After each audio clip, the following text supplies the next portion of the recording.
wish ko lang. Kailan nga ba dumarating ang tamang panahon para mapagbigyan ang mga hiling at pangarap na ating iniingatan?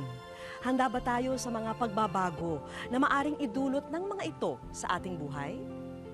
Dadalhin na sana ng nooy nagdadalang taong si Angel ang sarili sa ospital.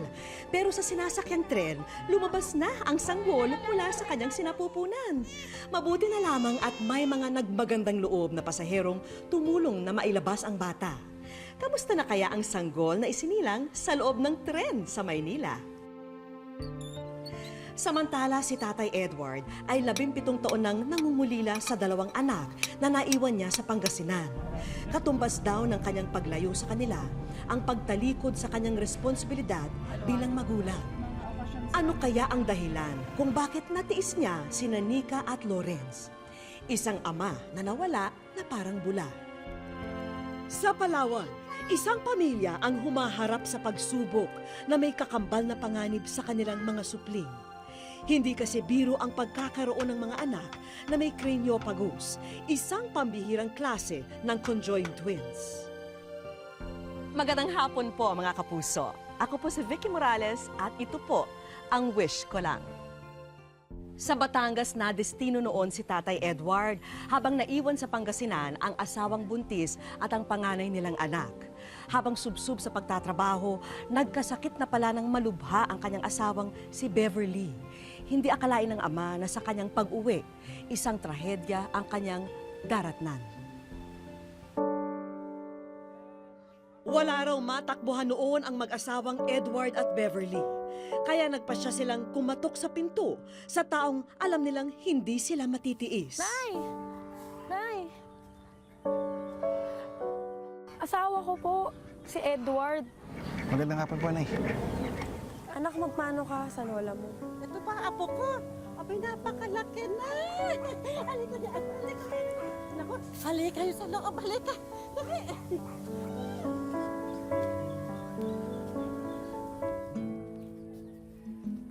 Edward, magkape ka muna. Mailap daw ang trabaho kay Edward sa lugar ni na Beverly at handa siyang maghanap ng kahit anong pagkakakitaan, kahit pa'y kapalit nito'y mapalayo sa kanyang pamilya. Ano ang plano mo ngayon? Maghahanap ako ng trabaho. Kahit ano. Si paring Oscar, sabi niya kailangan ng tauhan sa Batangas. Kailangan ng mga manggagapas. Paano na kami? Ka mag-alala, mabilis lang ako. Uwi din ako agad.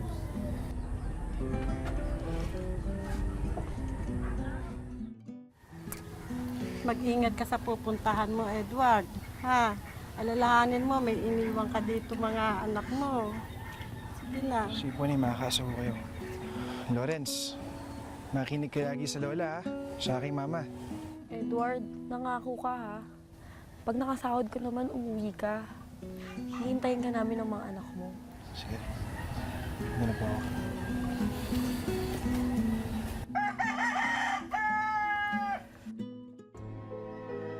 Pero sinilang na ni Beverly ang kanilang bunsong anak at hindi pa rin bumabalik ang mister sa Pangasinan. Lumipas ang 6 na buwan, walang naganap na kahit anong ugnayan sa padre de pamilya. Nay, wala po bang tumatig na sulat galing kay Edward? Wala. Eh, buhat nung umalis yung asawa mo. Miho, miha. Wala man lamang akong narinig sa iyo. Saan nagpunta yung asawa mo? Hindi ko alam kung saan lupalop yan nagpupunta. Halika, anak ko. Halos kalahating taon nang nawalay si Edward sa pamilya. Kaya naman tila hindi na raw niya alam kung paano niya haharapin ang iniwang pamilya. Edward, tulala ka na naman dyan. Pare, naisip ko lang yung mag-ina ko. May mag-iisang taon na ako dito. Hindi pa ako nakakapagpadala sa kanila kahit piso. Hindi ko nga alam, baka hindi na nila ako tanggapin. Ngunit kung makakabalik ako sa katapusan. Isipin yun. Nakakuha na ako ng kapalit mo. Habang wala ka. makakauwi ka na. Salamat, pare. Makikita mo na yung magina mo. Salamat. Ano yung ginagawa mo? Wala. Ano kasi, pare? Ano to? Wala lang. Nakakayaman sa'yo. Pero, alam mo, hindi ako marunong magsulat eh. Okay na. Madali lang yan. Ako ang bahala. Sige, dikta mo na lang. Minamahal kong Beverly.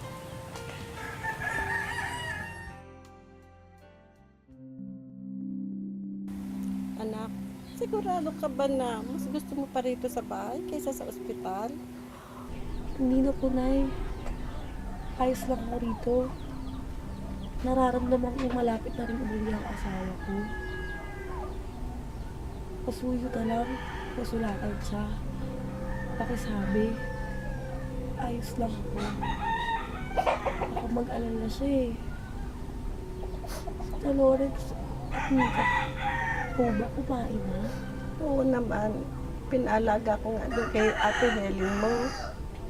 Teka muna, baka nagugutom ka na. Ikukuha muna kita ng pagkain, ha? Samantala sa Pangasinan, lingid sa kaalaman ni Edward na isang matinding karamdaman na pala ang pinagdaraanan ng kanyang misis.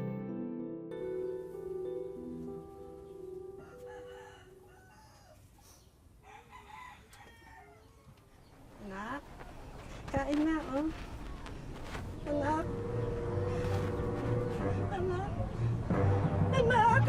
Anak. Anak. Anak.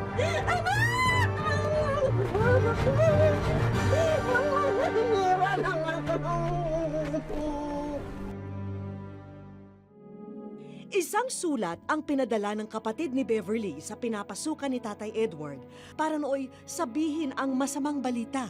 Pero Edward! Wala na po, nakaalis na. Sayang, may sulat pa naman siya galing Pangasinan. Ay, kanina pa po eh.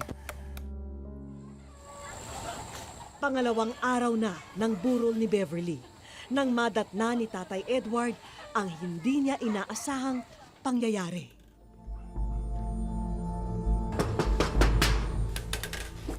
Oh, Kuya Edward, dumating ka na pala. Dolores, ano nangyari?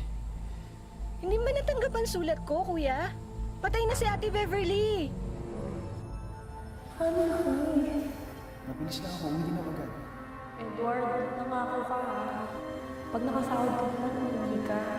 Alalahanin mo, may ilimang kadet yung mga asawa mo.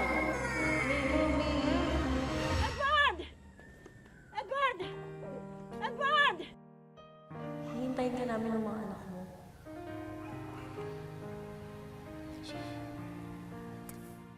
Wish ko lang sa aming pagbabalik.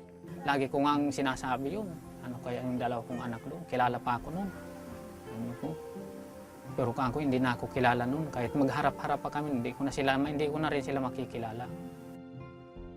At mamaya, Sabi sir ng doktor, sabi kasi sa akin, yung mga ganyan daw sitwasyon, kung sakali man daw na mawala yung isa, minuto lang, mawawala din yung isa. Kasi ho, malalason ho yung isa sa dugo ng nawala. wish ko lang.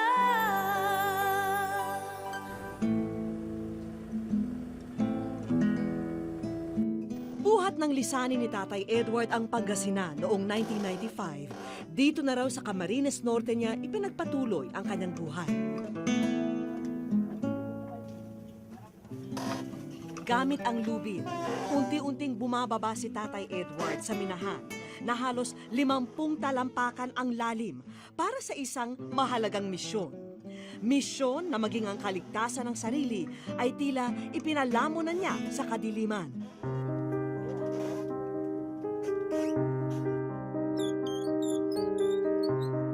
Dahil para kay Tatay Edward, ang kakarampot na ginto sa ilalim ng lupa ang tanging pag-asa niya para makaipon at makasama muli ang mga tunay niyang kayamanan.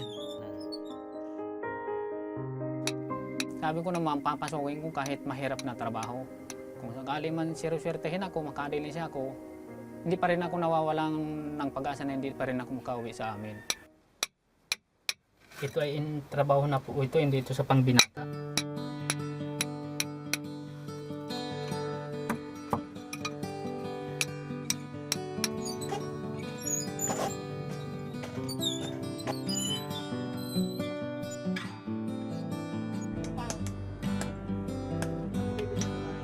Sa maliit na minahan niya ngayon, inaasa ang kanyang obligasyon bilang isang ama, lalo na ngayon na may bago na siyang pamilya. Kahit po naghihirap kami, talagang nagtitiis kami.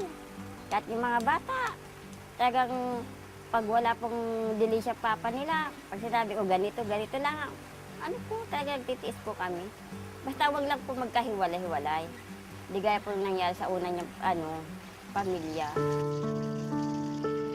Matapos ang 4 na taong pagkabyudo sa unang asawa, muling nakatagpo ng kabiyak si Tatay Edward sa katauhan ni Nanay Nelia. Ngunit mula nang nanirahan sila rito sa Camarines Norte, ni minsan hindi na raw siya nakabalik sa Pangasinan. Doon kasi naiwan ang 2 anak niya sa yumaong asawa na si Beverly. Lagi ko ngang sinasabi yun. Ano kaya yung 2 kong anak doon? Kilala pa ako noon. Ano po? Pero ako hindi na ako kilala noon. Kahit magharap-harap pa kami, hindi ko na rin sila makikilala.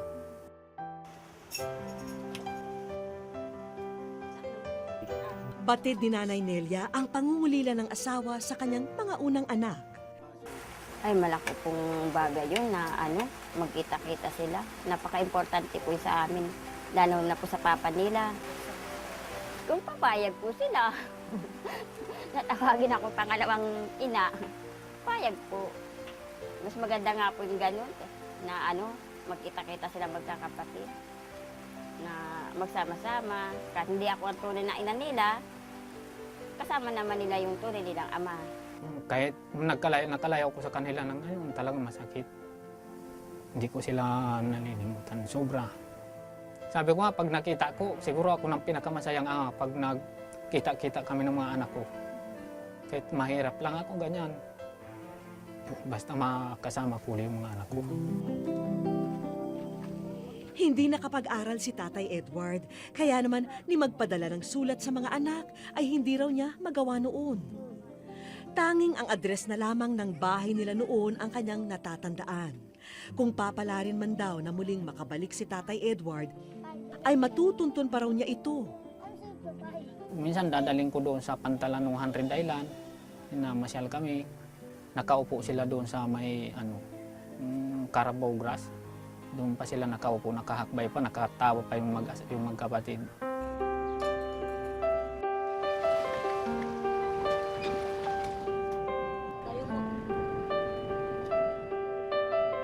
Nang aming bisitahin ang sinasabing address ni Tatay Edward, dito namin naabutan sina Lawrence at Nika.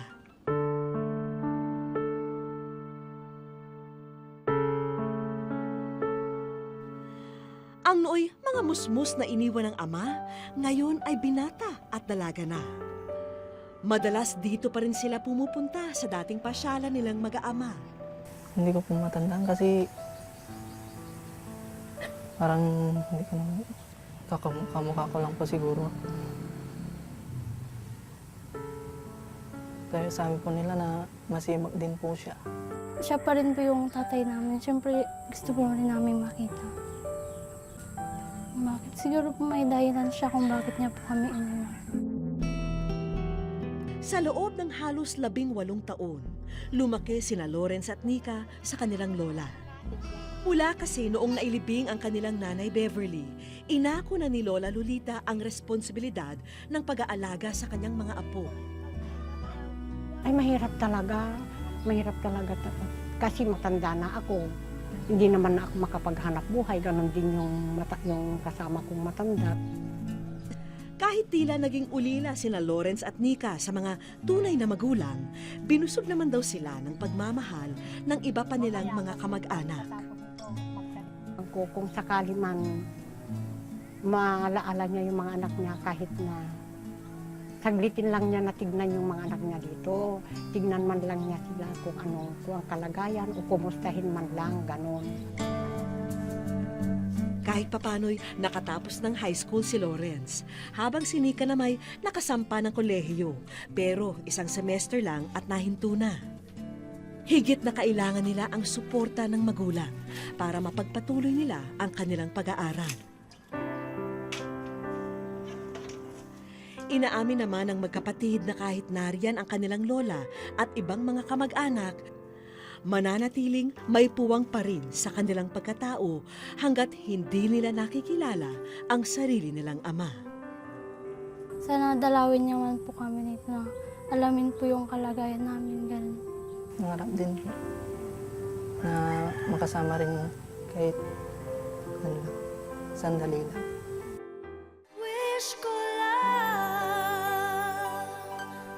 Sa aming pagbabalik, Di mo na ako kilala?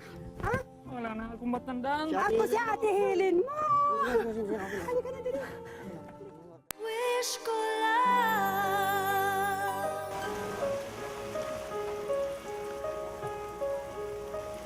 sa trabaho ni Tatay Edward, biyaya na raw kung maituring ang kakapiranggot na mamahaling batong nakukuha sa ilalim ng lupa.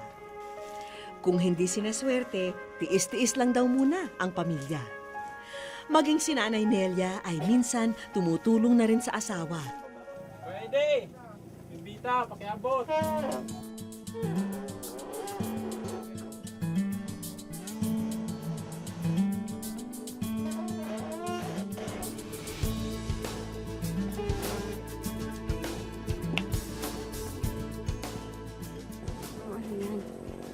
Ganda pala sa 100 Islands. Hindi ako makarating dyan. Wish ko lang! Ang galing! Ito na nga raw ang matagal nang inaasam ni Tatay Edward. Kaya naman wala siyang ibang nasambit kundi ang kanyang pasasalamat. Masaya po akong makakarating ako sa sa wish ko lang na makikita ko na po sa pamamagitan ng wish ko lang yung dalaw kong anak. Kaya po masaya po. Maraming salamat po sa Maraming po bumubuo salamat sa ng wish ko lang sa kanang Channel 7. Masaya po. Nang araw rin yon, wala na kaming inaksayang oras. Agad naming niyaya si Tatay Edward papuntang Maynila para hanapin ang mga nawalay na anak. Wala mang katiyakan ng ama sa kung ano ang madadatnan niya pagbalik ng Pangasinan, tila tahimik lang siyang nag-iisip habang nasa biyahe.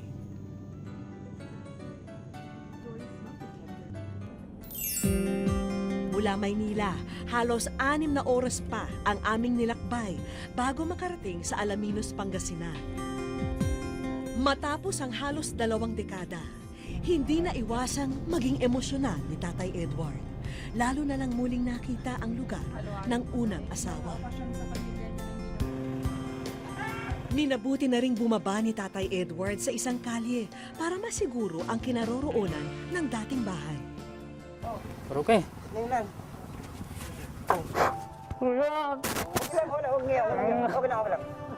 Okay lang, tingnan mo na yung mga kapatid mo. Nandun sila. Yung anak.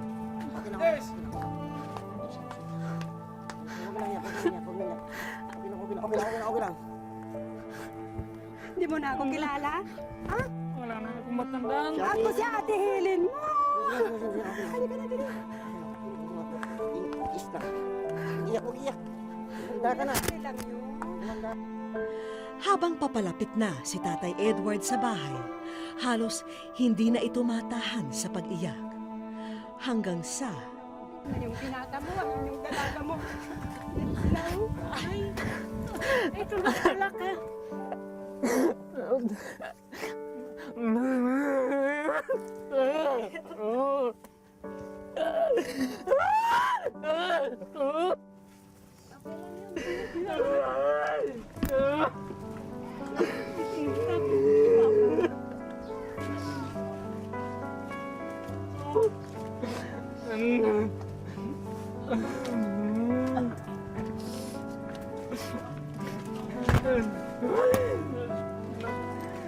Tanging pagtangis ang narinig sa mga oras na iyon. Mahihigpit na mga yakap ang naging dalang pasalubong ni Tatay Edward sa 2 anak na sina Lawrence at Nika. Hindi ko ang galain na magkikita pa kami sa panahon na ito. Nakita mo kung gaano namin minahal ang mga anak mo. Kahit ilang taon man na hindi ka nagpakita. Malalaki na sila. Ito na rin ang naging pagkakataon ni Tatay Edward para magpaliwanag sa mga anak at ibang kamag-anak tungkol sa biglaang pag-iwan niya sa kanila. 6 na taon, 6 na buwan lang yung babae mo, hindi ka nagpakita. Hindi naman nawala ang mama nila. Hindi ganito. Nandun na tayo, kapatid ka na namin. Hindi ka na namin iniba. Kasi kahit wala na yung kapatid ko, sana nagpakita ka din para naman makita mo yung paglaki nila. Ayan na si Nika, 6 na buwan. Bakit kasi hindi ka man lang anak na masyal dito? Ba't mo na lang silang iniwan na parang Sa tagal po nanay, natatakot ako na ganun. Bakit? Magpunta ako mag-isa. Si Lawrence, tahimik na tinanggap ang ama. Pero ang bunsong si Nika, hindi napigilang magtanong sa kanilang Tatay Edward.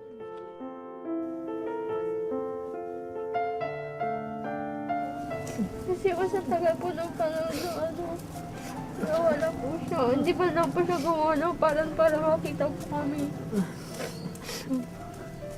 18 years po, hindi man lang kayo nakapag-ipon po na pumunta dito. Alam niyo naman po itong lugar na ito, di ba?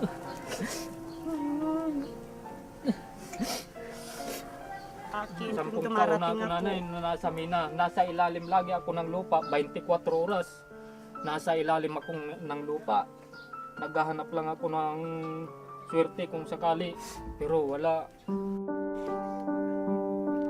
Sa tagal ng panahon na hindi nakasama ni Tatay Edward ang 2 anak, aminado naman daw siya sa mga naging pagkukulang niya sa kanila. Hiling niya na sana ito na raw ang simula na mabigyan siya muli ng pangalawang pagkakataon na maging ama kina Lawrence at Nika. Gusto ko lagi kami may komunikasyon para anumang oras kailangan ako nila, kailangan ko man sila, may kami, pwede kayo mag-usap. Hangad din ang aming programa na tuluyan ng mabuo ang inyong pamilya, Tatay Edward. Kaya sa aming regalo, naway hindi na muling mawala ang komunikasyon niyong mag-aama. Hindi na ako mawawala sa kanila. Isang bisita rin ang aming kasama para maghatid ng magandang balita para sa inyong 2 anak. Meron akong ibibigay sa inyo na programa ng city government, yung ating scholarship. So kayo'y makakapag-aral ng libre sa loob ng 4 na taon. At dati ko na kayong scholar, si Nika. Tama? Patuloy ko sa pag-aaral. So very special case yung sa inyo. At naintindihan ko na yung pang-araw-araw na gastusin ng problema sa pag-aaral. So hindi lang scholarship program, pero bibigyan namin kayo ng allowance para sigurado magtapos kayo sa pag-aaral. So, Mark Lawrence, Nika, tapos kayo ng pag-aaral. Hindi na yung tatay nyo. Supportahan niya. Salamat. Salamat. Okay? Wala ka naman po. Wala ka naman. Yan ang inahangat ko talaga, makapagtapos sila ng pag-aaral, madam. Matanda na kami. Hindi ko alam kung mapag-aral pa namin sila o hindi na. Kaya yan, yung pag-aaral nila, yan ang ikabubuhay nila pag sa habang panahon na sila. Kaya maraming salamat sa inyo. Para po matulungan din po namin sila nanay kasi po matanda na po sila. Halos 2 dekadang hindi nagkasama ang mag-aama. Kaya naman, sinulit na namin ang araw na ito para makapag-bonding ang pamilya. Siyempre, ang aming destinasyon, abay walang iba kundi ang naging paboritong pasyalan noon ni Tatay Edward sa 100 Island. Masayang pinagsaluhan ng buong pamilya ang inihanda naming mga pagkain.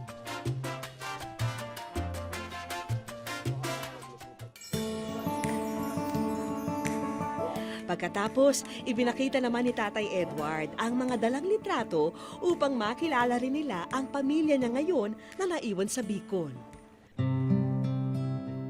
Higit pa raw sa ginto ang kayamanang nakuha ngayon ni Tatay Edward. Hindi pa man niya matiyak kung anong kinabukasan ang naghihintay sa kanilang mag-aama. Ang mahalaga, natuldukan na ang araw ng kanyang pangungulila sa mga pinakamamahal na anak. Wish ko sa aming pagbabalik.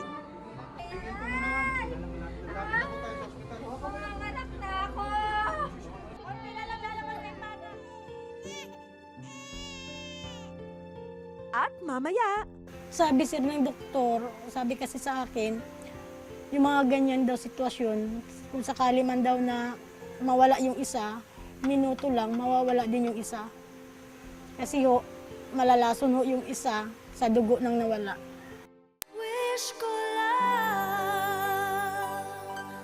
siyam na buwang hinintay nang nooy nagdadalang taong si Angel ang pagluwal ng anghel na nasa kanyang sinapupunan.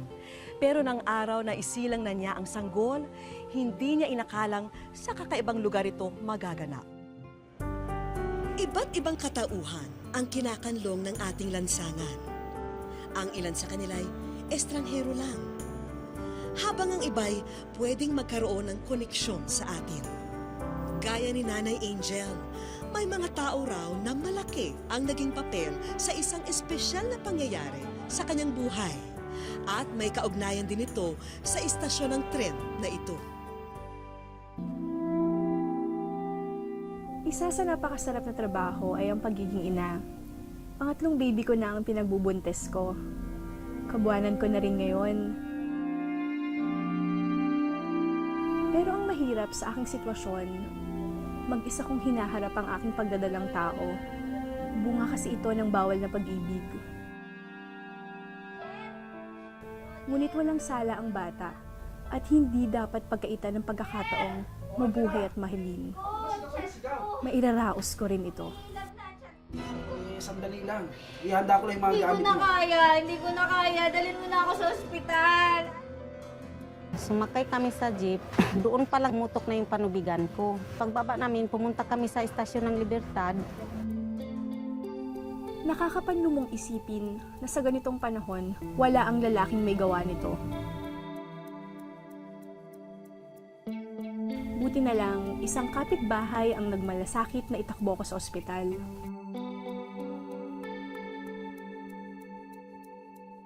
Halos magdilim ang paningin ko sa bawat hilab ng aking tiyan. Parusa ang bawat hakbang. Ikaw na ang iwanan sa ere ng taong minsan minahal mo. Malaki lang yung pagmamahal ko sa kanya. Alam mo naman yung tao kung umibig, hindi talaga maiwasan na ganyan yung mangyari. Tumataba ang puso ko sa likod ng aking paghihirap. Dahil sa mga panahong ganito, lumulutang pa rin ang mga mabubuting Samaritano.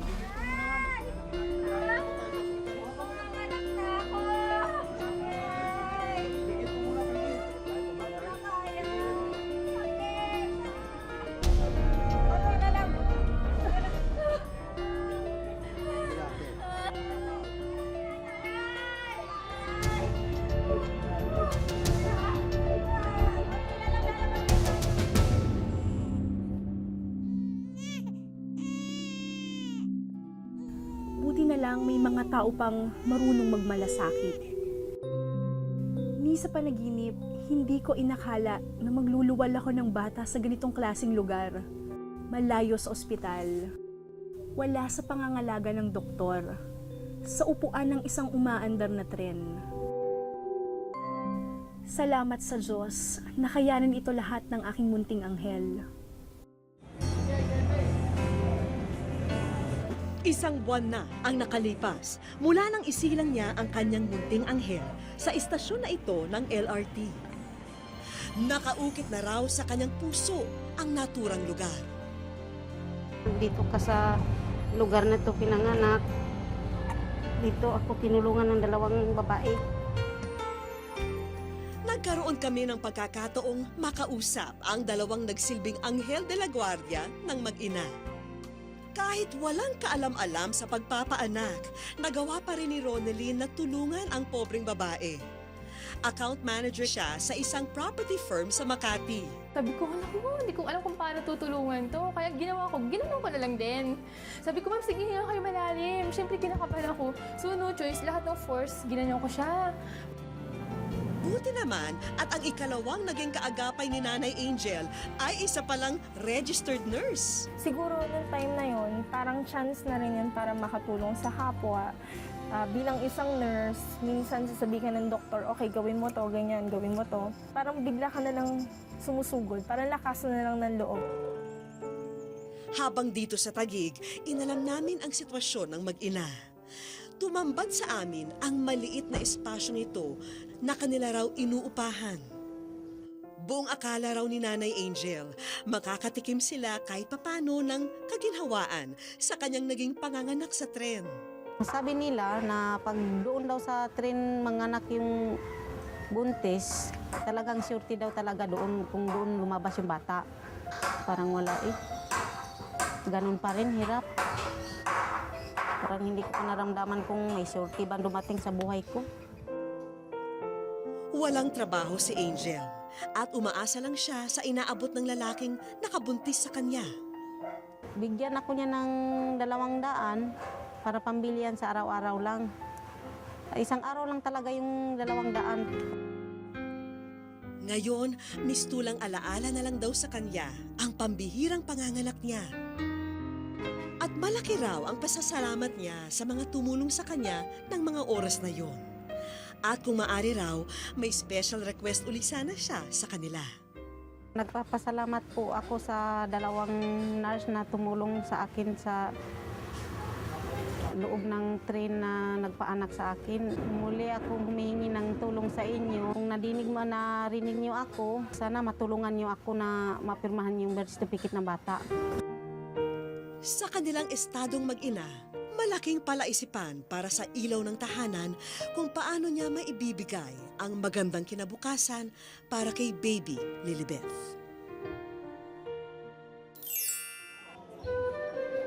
Kahit may iniindang karamdaman, pinaunlakan pa rin ni Nanay Angel ang aming imbitasyon na samahan kami sa isang pasyalan dito sa Taguig City.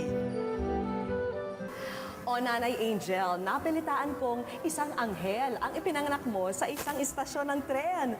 May mga nagsasabing swerte ang ipinapanganak sa train station. At alam nyo bang patotohanin namin yan dahil ito po ang tren na hawak ko ang magdadala sa inyo ni Baby Lilibeth ng swerte.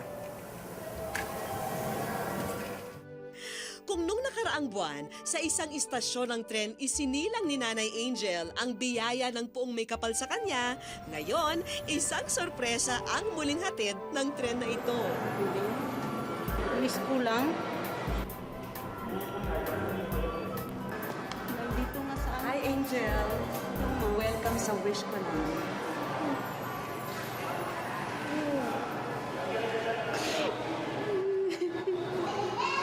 Saan kayo humuhugot ng pag-asa para harapin yung bawat araw kahit alam ko marami kayong pinapasang problema? Si Bibi na lang. So si baby, nung dumating si baby sa buhay niyo, hindi siya naging pabigat sa inyo, kundi naging inspirasyon ba sa inyo? Oo. Sabi ko baka siya ang tulay sa ano kami sa kahirapan. Masaya ako na doon siya lumabas kasi sabi naman nila surety daw, pero ganun, ito na nga, surety na to kasi bakit nakarating ako dito?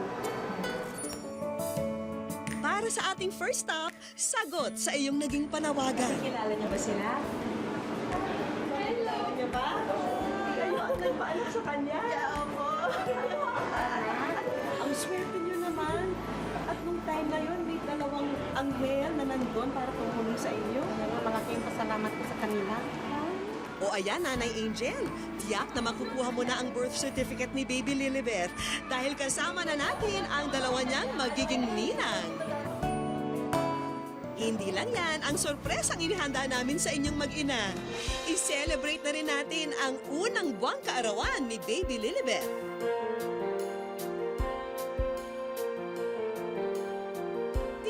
Nabunutan ng tinik sa lalamunan si Nanay Angel nang tumambad sa kanya ang aming mga handog.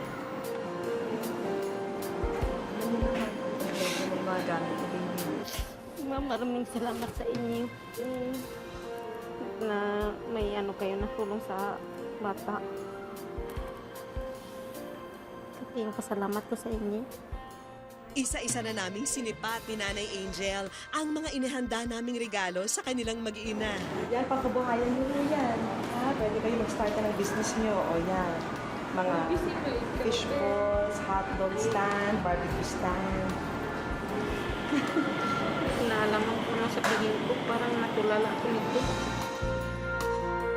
Hindi lang yan, dahil may mga kaibigan tayong handang suportahan ang inyong kinabukasan. Mula sa pamunuan ng Sundance Direct Sales, tanggapin niyo po ang aming tulong pangkabuhayan at ganoon din po ang aming taus-pusong pasasalamat na kami po ay nakasama para po sa inyong pangarap. Sa Fashion Exchange, pinagkakaloob po namin sa inyo ang pangkabuhayang showcase na ito para makapagsimula po kayo ng inyong negosyo upang makatulong din po sa inyo sa unting-unting pag-abot ng inyong pangarap.